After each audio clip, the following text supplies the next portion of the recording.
Hello दोस्तों, आज अपनी यादों की खिड़की खोलते हैं ओमपुरी जी की यादों के साथ। ओमपुरी जी का बचपन बहुत गरीबी में बीता था। वो एक दुकान पर चाय बेचते थे। उनके पिता को चोरी के आरोप में जेल की सलाखों के पीछे डाल दिया गया था। उन्होंने अपनी किस्मत बदली और हिंदी सिनेमा में खूब नाम कमाया, लेकिन उनकी पर्सनल लाइफ में काफ़ी उतार चढ़ाव आए। थिएटर हो, टेलीविज़न या फिर सिनेमा, ओमपुरी ने अपनी शानदार एक्टिंग और दमदार आवाज़ से सभी का दिल जीता है। उनका जन्म अंबाला में हुआ था। उनके पिता रेलवे और इंडियन आर्मी में थे। ओमपुरी के पेरेंट्स के पास उनके जन्म का ना तो कोई सर्टिफिकेट था और ना ही उन्हें उनकी जन्मतिथि याद थी। उनकी माँ ने उन्हें बताया था कि वो हिंदू फेस्टिवल दशहरा से 2 दिन पहले पैदा हुए थे। जब वो स्कूल जाने लगे तब उनके अंकल ने उनका बर्थ डे 9 मार्च 1950 दर्ज कराया। लेकिन जब ओमपुरी मुंबई पहुँचे तब उन्होंने देखा कि साल 1950 में दशहरा कब था और उसी हिसाब से उन्होंने खुद की बर्थ डेट 18 अक्टूबर लिखी। ओमपुरी का बचपन बहुत गरीबी में बीता था, फिर किस्मत बदली और उन्होंने हिंदी फिल्म इंडस्ट्री में खूब नाम कमाया। लेकिन वो मुश्किल दौर में तब आए जब दूसरी बीवी संग उनका मनमुटाव हो गया। उनके जीवन में कोई खुशियां नहीं थीं। जब वो 6 साल के थे, उनके पिता रेलवे में कर्मचारी थे। उन पर सीमेंट चोरी का आरोप लगा और उन्हें जेल की सलाखों के पीछे डाल दिया गया।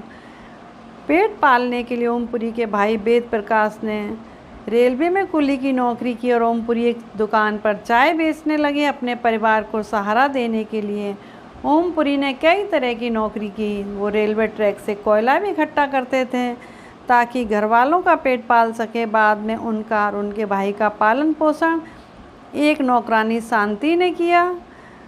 ओमपुरी ने काम के साथ साथ अपनी पढ़ाई जारी रखी। प्राइमरी एजुकेशन के बाद उन्होंने थिएटर एक्टिंग सीखने के लिए दिल्ली में national school of drama join कर लिया। फेमस एक्टर नसरुद्दीन शाह, जो कि लंबे समय तक उनके दोस्त भी रहे थे, उन्होंने ओमपुरी को पुणे में इंडियन फिल्म टेलीविज़न इंस्टीट्यूट में जाने के लिए काफ़ी मोटिवेट किया था।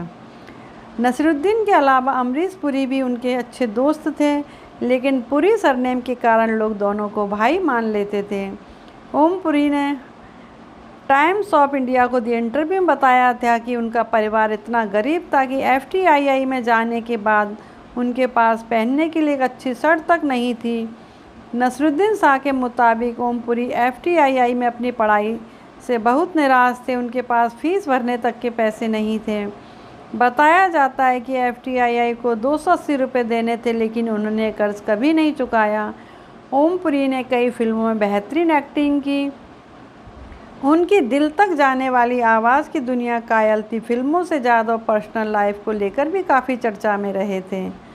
उन्होंने साल 1991 में डायरेक्टर और राइटर सीमा कपूर से शादी की, जो एक्टर अन्नू कपूर की बहन है। हालांकि ओमपुरी और सीमा की शादी 8 महीने तक ही चली। इसके बाद 1993 में ओमपुरी ने जर्नलिस्ट नंदिता पुरी संग विवाह रचाया। कपल का एक बेटा हुआ जिसका नाम ईशान है। साल 2009 की बात है जब इशिता ने पति पर एक बायोग्राफी लिखी जिसका नाम unluckily hero the story of Om Puri. इस बायोग्राफी ने तहलका मचा दिया था, क्योंकि उन्होंने उसमें ऐसे ऐसे खुलासे किए थे जिसे सुनकर और पढ़कर लोग दंग रह गए थे। ओमपुरी भी उससे बहुत नाराज़ हुए थे और ओमपुरी ने बताया कि वो उस समय चंडीगढ़ में शूटिंग कर रहे थे और तब उन्हें पता चला कि नंदिता ने उनके ऊपर बायोग्राफी लिखी। ओमपुरी ने बताया कि बायोग्राफी में किए गए खुलासे से वे बहुत ज़्यादा शॉक्ड थे। उन्होंने इसे घटिया बताया और कहा कि नंदिता ने उनके सेक्सुअल एनकाउंटर्स के बारे में ऐसे लिखा था जैसे कि वो उनकी सबसे बड़ी उपलब्धियां थीं। ओमपुरी को सबसे ज़्यादा इस बात ने अपसेट किया था कि उनकी वाइफ ने बायोग्राफी में ये लिखा था कि ओमपुरी ने 14 साल की उम्र में अपनी नौकरानी के साथ फिजिकल रिलेशनशिप बनाया था। इसके बाद साथ ही नंदिता ने एक लक्ष्मी नाम की महिला के बारे में भी जिक्र किया था, जिससे ओमपुरी सेक्सुअली और इमोशनल दोनों रूप में इन्वॉल्व थे। ओमपुरी ने ये भी बताया था कि अपनी वाइफ से उन्होंने सारे डार्क सीक्रेट शेयर किए थे, जैसे सभी पति करते हैं, लेकिन उसने उनकी लाइफ के सबसे महत्वपूर्ण और पवित्र हिस्से को घटिया और बेहुदे गॉसिप में बदल दिया।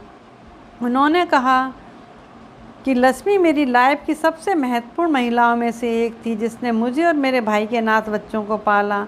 हालांकि उन्होंने इस बात से इनकार नहीं किया कि उन्होंने लक्ष्मी के साथ फिजिकल रिलेशन बनाया था।